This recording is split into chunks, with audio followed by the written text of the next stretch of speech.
નમસ્કાર વિદ્યાર્થી મિત્રો, સ્વાગત છે તમારો MWP એજ્યુકેશન યુટ્યુબ ચેનલમાં। આજે આપણે જોવાના છે ધોરણ નંબર 8 ની અંદર ગણિત વિષયની અંદર આપણે ચેપ્ટર નંબર 2 એક ચલ સુરેખ સમીકરણનું સોલ્યુશન કરવાના છે। તો સૌપ્રથમ તમે જો વિડિયોને પ્રથમ વખત જોઈ રહ્યા તો ચેનલને તમે સબસ્ક્રાઇબ કરી દો, તમારા ફ્રેન્ડ સર્કલમાં લિંક અવશ્ય શેર કરો। તો શરૂ કરીએ। કોઈ પણ બે એક ચલ સુરેખ સમીકરણ હોય તેના ઉદાહરણ લખવાના છે। તો અહીંયા મેં બધા ઉદાહરણ લખેલા છે। એમાં એક ચલ આવે છે અને સુરેખ સમીકરણ છે। અહીં તમને 3 એક્ઝામ્પલ આપ્યા છે, તમે કોઈ પણ બે લખી શકો છો। ચલો નેક્સ્ટ હતા સમીકરણનો ઉકેલ એટલે શું? કે ચલની જે કિંમત માટે સમીકરણની ડાબા બરાબર જબા થાય એટલે ડાબી બાજુ બરાબર શું થાય, જમણી બાજુની કિંમત થાય, સમાન થાય, તો તેને સમીકરણનું ઉકેલ કહેવામાં આવે છે। એના પછી બીજા નંબરનું છે સમીકરણનો ઉકેલ મેળવો। चलो समीकरण उकेल मेळववा माटे समीकरणमां कोई एक बाजू आपणे चल भेगा करवाना अने बीजी बाजू आपणे बधी संख्या भेगी करवानी। तो 4y आ बाजू आवशे तो केवा थाय, प्लस ना केवा थाय, माइनस।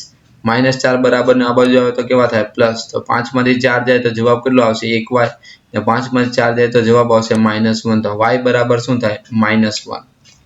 एना पछी बीजो दाखलो आपेलो छे 4 + 3y = 6 - y। पेला y वाळुं पद आ बाजू लई जाओ एटले माइनस छे तो प्लस, 4 ने आ बाजू लावो तो केवा थाय, माइनस। तो सादुं रूप आपो तो 3 ने 1 केटला थाय, 4y बराबर केटला थाय, 2। 4 बराबर ની આ બાજુ જશે એટલે છેદમાં જાય એટલે 2 ના છેદમાં કેટલા આવશે, 4 એટલે 2 દુ 4 એટલે તમારો જવાબ કેટલો આવશે, 1 ના છેદમાં 2।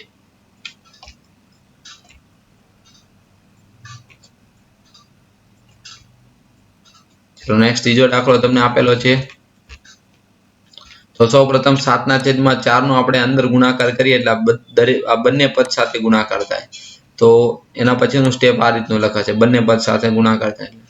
હવે નેક્સ્ટ હવે x વાળું પદ છે એટલે એને બરાબરની આ બાજુ લઈ લે એટલે માઈનસ થશે, એટલે એના પછીનું સ્ટેપ તમે આપેલું છે। હવે આપણે લસા લેવાનું છે। લસા લેતા આપણને નહીં આવડે તો આપણે ચોકડી ગુણાકાર કરવાનો। 4 નો આની સાથે ગુણાકાર થશે ને 3 નો આની સાથે ગુણાકાર, એટલે 4x - 7 * 21 ના છેદમાં બંનેનો શું આવે, ગુણાકાર, बराबर 14। चलो 12 आ बाजू जशे एटले 14 गुणिया केटला थाय, 12। अंशमां सादुं रूप आवे एटले -17x गुणिया केटला थाय, तो बराबर 14 गुणिया 12। 17 बराबर ने आ बाजू जाय एटले छेदमां जाय एटले तमारो जवाब आवे x बराबर -168 ना छेदमां 17। चलो एना पछीनो बीजो दाखलो। चलो चौथो दाखलो तमने आपेलो छे, एनुं सोल्यूशन અહીં તમને આપેલું છે તે પ્રમાણે તમારે થશે અને તમારે આઈડિયલ ની અંદર તમારે નોટ ડાઉન કરવાનું રહેશે। ચલો એના પછીનો હવે આપણે उकेल शोधवाना कीधा छे। एमां पहेलो दाखलो तमने आपेलो छे। तो सौप्रथम पहेला तो आपेली संख्यानो आनी साथे अंदर गुणाकार करवानो, એટલે 0.5 નો 9x - 6 સાથે ગુણાકાર થાય 4.5 - 3। તેવી રીતે 0.4 નો આપણે કાઉન્સની અંદર આપેલી સંખ્યા સાથે ગુણાકાર કરો એટલે 4.4x - 2। હવે x વાળા પદ બરાબરની એક બાજુ ગોઠવવાના એટલે 4.4 આ બાજુ આવશે અને સંખ્યા વાળા પદ છે તે બરાબરની બીજી બાજુ લઈ જાય એટલે -3 आ बाजू जाए એટલે प्लस થશે। એટલે તમે સાદું રૂપ આપો એટલે x બરાબર તમારો જવાબ કેટલો આવે છે, 6। નેક્સ્ટ હવે બીજું તમને એક સમીકરણ આપેલું છે। તો આપેલા સમીકરણમાં પહેલા તો આપણે લસા લઈ લે, છેદ સમાન કરી દઈએ। તો છેદ સમાન કરવા માટે 2 અને 3 નો લસા કેટલો આવે છે, 6। તો p ના છેદમાં કેટલા અત્યારે કહેવાય, 1 કહેવાય। એટલે આપણે લસા લઈએ એટલે આને આપણે કેટલા વડે, 6 વડે બંને બાજુ શું કરવાનું, 6 વડે ગુણાકાર કરી દઈએ। 6 લસા લીધો એટલે પછીનું સ્ટેપ આપણું આ રીતનું થશે। પછી એના પછીનું નેક્સ્ટ સ્ટેપ થશે 6p - 18p + 15 ને 18 - 2p + 4। સાદું રૂપ આપો એટલે p વાળા બધા બરાબરની એક બાજુ ગોઠવો, p વાળું, અને 15 છે તે બરાબરની આ બાજુ લઈ જાઓ એટલે 15 માઈનસ થશે। એટલે અહીંયા તમને p વાળા એક બાજુ ગોઠવી દીધા અને 22 - 15 બરાબરની પેલી બાજુ સંખ્યા છે। સાદું રૂપ આપો એટલે p બરાબર જવાબ શું આવશે, -7 ના છેદમાં 10। નેક્સ્ટ હવે તમને હેતુલક્ષી પ્રશ્નોત્તર આપેલા છે। તો તમારે આમાંથી જોઈને તમારે લખવાના છે। પહેલામાં ડી આવશે, બીજામાં એ, ત્રીજામાં બી, ચોથામાં બી, પાંચમામાં બી આવે છે જવાબ, છઠ્ઠાની અંદર એ જવાબ આવે છે, સાતમામાં સી, આઠમામાં સી આવે છે, નવમામાં બી, 10મામાં સી, 11મામાં ડી આવે છે, 12મામાં એ જવાબ આવે છે।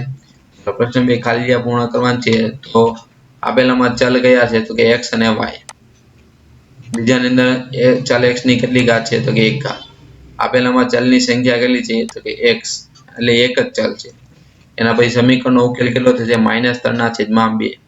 પાંચમાની અંદર જવાબ આવશે -1. છઠ્ઠામાં તમારો જવાબ આવે -3. સાતમામાં તમારો જવાબ આવશે સમાન. આઠમામાં તમારો જવાબ આવશે -250. નવમામાં તમારો જવાબ આવે છે -1. દસમામાં તમારો જવાબ આવે છે 8. 11મામાં તમારો જવાબ આવે છે -2. તો વિદ્યાર્થી મિત્રો હવે નેક્સ્ટ આપણે જોવાના છે આના પછીનું ક્વેશ્ચન નંબર 3 તમને ખરા ખોટા તમને આપેલા છે, તો આમાંથી જોઈને તમારે લખવાના રહેશે. એના પછી જે પ્રશ્ન નંબર 4 જોડકા છે, તો પહેલામાં તમારો ઓપ્શન થશે સી. પહેલામાં આવશે સી. બીજામાં ઓપ્શન થશે ડી. ત્રીજામાં તમારો ઓપ્શન આવશે બી. ચોથામાં તમારો ઓપ્શન આવે છે એ.